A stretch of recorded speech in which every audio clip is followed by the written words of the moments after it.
ఇది విత్తనం అయితే బాగానే ఉందన్న. కాయ కూడా బాగా మంచి షైనింగ్ ఉంది. కాయ షైనింగ్ ఉంది. మార్కెట్ లో పోతే కూడా బాగానే సేల్ అవుతుంది తొందరగా వెంటనే. సేల్ గాని బాగుంది. దీనికి తెగులు కూడా తక్కువ. తెగులు అయితే చాలా 90% తక్కువనే ఉంది. తెగులు చాలా తక్కువ ఉంది. కలర్ ఎట్లుందన్నా? దగ్గరకు ఉంది. కాపు దగ్గరకు ఉంది. కలర్ ఏ విధంగా ఉంది? కలర్ షైనింగ్ బాగా గ్రీన్ కలర్ ఉంది. కలర్ షైనింగ్ ఉండటం వల్ల మార్కెట్ ఎట్లా పోతే బాగుంది. అయితే వెంబడి సేల్ అవుతుంది మార్కెట్ లో. కాయ కలర్ బాగుండటం వల్ల మార్కెట్ లో తీసుకుపోతే వెంటనే సేల్ బాగా అవుతుంది. వేరే రకాలతో పోలిస్తే దాంతో సమానంగా పోతుందా? కొద్దిగా ఏమైనా రేట్ ఎక్కువ పోవడం అట్లాంటిది ఏమన్నా పైన పోతుంది? ఎంత ఎక్కువ పోతుందన్న? మార్కెట్ లోనే మామూలు రేట్ పోతుంటే దానికన్నా ఒక 3 రూపాయలు 4 రూపాయలు ఎక్కువనే పోతుంది. వేరే రకాలతో పోలిస్తే ఇది 3-4 రూపాయలు ఎక్కువనే రేటు పెట్టేస్తున్నారు అనమాట. మంచి సేలింగ్ ఉంది. మంచి షైనింగ్ ఉంది.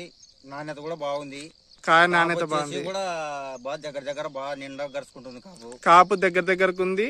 దిగుబడి కానీ బాగా వస్తుంది. దిగుబడి బాగుంది.